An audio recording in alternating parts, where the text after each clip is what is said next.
So funny enough, I've been kind of keeping my eye open on Apple certified refurbished products. They sell a lot of different iPhones all the time, but it's weird because for the last a little bit of time, there's only been like one certain iPhone that Apple is selling. Now, we all know that basically Apple's certified refurbished program is usually people who have returned their iPhone, and maybe there's some trade-in deals or whatever, but usually it's a return, it's usually a trade-in, something people giving up their iPhone for another iPhone. And weirdly enough, for the last couple of weeks, maybe the last month or two, the only iPhones I've been able to see in their certified refurbished iPhone lineup were basically iPhone 12s. So it's interesting because Apple does sell iPhone 11s, they sell the iPhone 13s, but the iPhone 12s, particularly the iPhone 12 Pro Max, are the only ones that Apple is actually selling as of right now. Now, another weird thing, if you remember a little article that came out a few days ago, which basically stated I believe half of the certified refurbished phone sales were iPhones,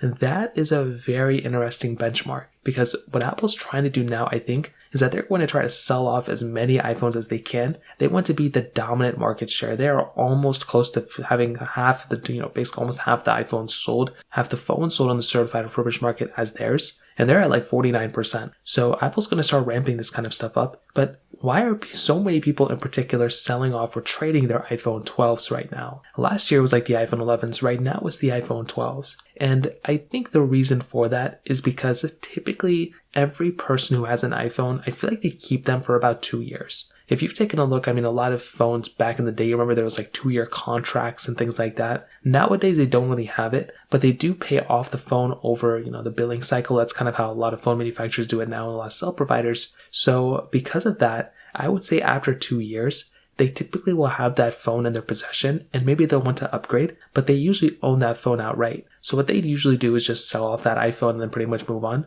But it's funny because you can see that exact thing happening when there's the next generation iPhone. So when that next iPhone comes out, maybe the last one still stays around in people's hands, but by the time the next one comes out, so the phone is 2 generations behind, people start offloading those iPhones like crazy. And we're seeing this now with the iPhone 12s, even on Apple's own website. So I do think probably come maybe WWDC, maybe like by the time I would say August or September looms around, there's going to be lots of iPhone 13s probably being sold in their certified refurbished iPhone, lineup. But it is very interesting that as of right now, we actually still have a lot of iPhone 12s being sold in their certified refurbished store, even though technically speaking, it's not just returns, it's also trade-ins. The iPhone 12 is still a very good phone. So in terms of that kind of covers it up there. If you have any other thoughts or questions, let me know in the comment section below. Hit the like button, that will mean so much, but definitely hit that subscribe button. More importantly than everything else, I love every single one of you guys. Hopefully I'll catch you guys in the next video. Peace out till then.